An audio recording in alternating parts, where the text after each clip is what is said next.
യുദ്ധമാണ് ഇവിടെ, യുദ്ധം. ട്രയംഫിന്റെ സ്പീഡ് 400ഉം ട്രയംഫിന്റെ സ്ക്രാംബ്ലറും തമ്മിൽ നിങ്ങൾക്ക് ഇഷ്ടമുള്ള വണ്ടി ഏതാണ് കോമന്റ് സെക്ഷനിൽ അറിയിക്കാൻ മറക്കരുത്. Same powerful hearts but different personalities, അതാണ് ഇവർ തമ്മിലുള്ള വ്യത്യാസം. ഈ നടുക്കുള്ളവൻ ഉണ്ടാക്കിയത് സ്ട്രീറ്റ്സിന് വേണ്ടിയാണെങ്കിൽ ഈ രണ്ടെണ്ണത്തിന് ഉണ്ടാക്കിയത് സ്ട്രീറ്റ്സിനെ എസ്കേപ്പ് ചെയ്യാൻ വേണ്ടിയാണ്. സ്പീഡ് 400 നിങ്ങൾക്ക് ഷാർപ്പായിട്ടും സ്പീഡായിട്ടും അഗ്രസീവായിട്ടും ഫീൽ ചെയ്യും സിറ്റിയിലൊക്കെ ഓടിക്കാനാണ്. സ്ക്രാംബ്ലർ 400 ആണെങ്കിൽ വൈൽഡ് ആണ്, ഫിയർലെസ് ആണ്, റെഡി ഫോർ എനി റോഡ്സ്.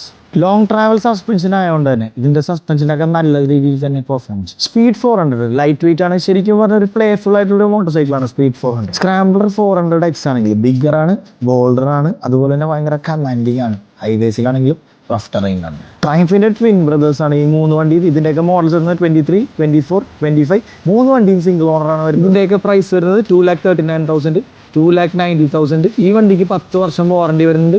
ഇതിന്റെ പ്രൈസ് വരുന്നത് 3 lakh rupees ആണ്. ഈ മൂന്ന് വണ്ടിക്കും ഫിനാൻസ് ഓപ്ഷൻ അവൈലബിൾ ആണ്. അപ്പോൾ നിങ്ങളുടെ വണ്ടി സെൽ ചെയ്യാനാണെങ്കിലും പർച്ചേസ് ചെയ്യാനാണെങ്കിലും എക്സ്ചേഞ്ച് ചെയ്യാനാണെങ്കിലും പറഞ്ഞ സ്ഥലം അറിയാല S2 ബൈക്സ് കലൂർ. ബാക്കി ഫുൾ ഡീറ്റെയിൽസ് ഞാൻ ഡിസ്ക്രിപ്ഷനിൽ കൊടുത്തേക്കാം. നമ്പർ കാര്യങ്ങളെല്ലാം കൊടുത്തിട്ടുണ്ട്. അപ്പോൾ വിളിച്ചു. ഞാൻ അടുത്തൊരു വീഡിയോ ഇട്ട് വരുന്നവരേക്കും ബൈ.